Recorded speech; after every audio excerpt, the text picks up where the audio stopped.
When I'm feeling down, I can't win. Pour a strong cup of coffee and I tune in. I'm waking on up to Java with Jim. Now I know my best day can begin.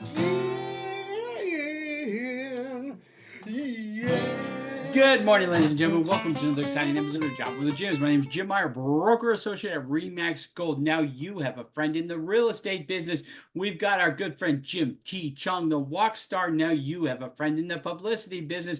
And we've got my good friend Jim Filippi, Esquire. I have sent him a lot of clients. None of them have gone to jail. And we are thrilled and delighted to finally have Tony Wade on our show. Tony, you've written a number of really excellent books. Thanks for stopping by. But let me check with my friends. What are you guys doing this morning? What's that? What are you guys up to? Well, we're always wondering what's in that coffee cup of yours, Meyer. What's going on today? Well, my coffee is extremely trustworthy, just like the Secret Service.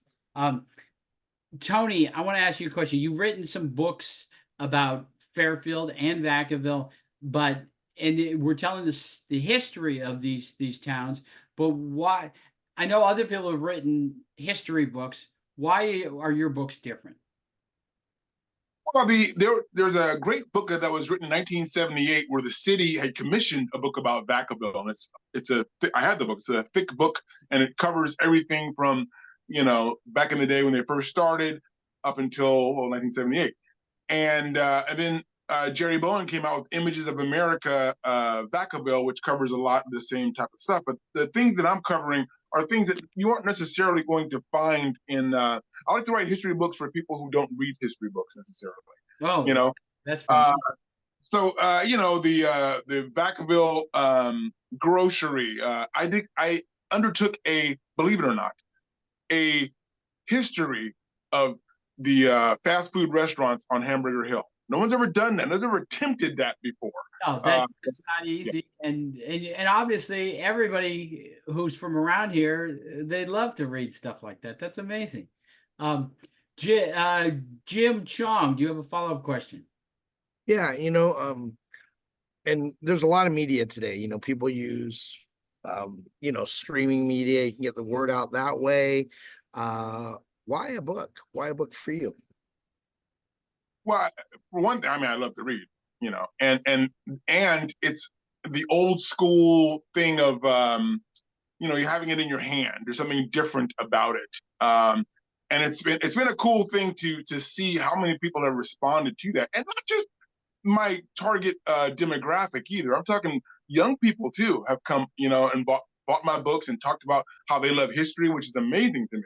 Some guy, I had a book signing at Vasquez Deli, this young man, he had to be like 30 maybe, and so I think there is a something to the fact that it's holding it in your hand, and it captures a certain moment in time. To be sure, that isn't as dynamic as the internet, but it is like an easel, for lack of a better way to put it. This is captures a moment in time. I can't wait to get my copy. Mr. Filippi, what are you thinking? I could see the wheels turning in your head. You saw the steam coming out of my ears. Oh yeah.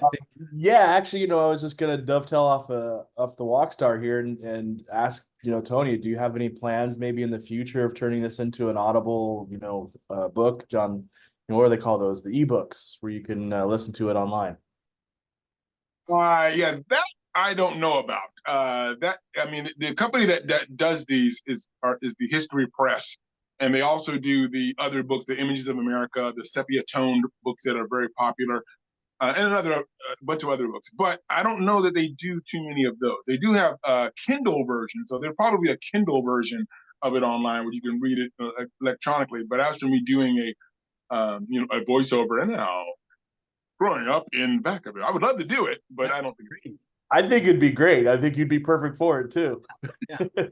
I don't think anybody'd be better. Tony, you want to come back tomorrow and talk a little bit more?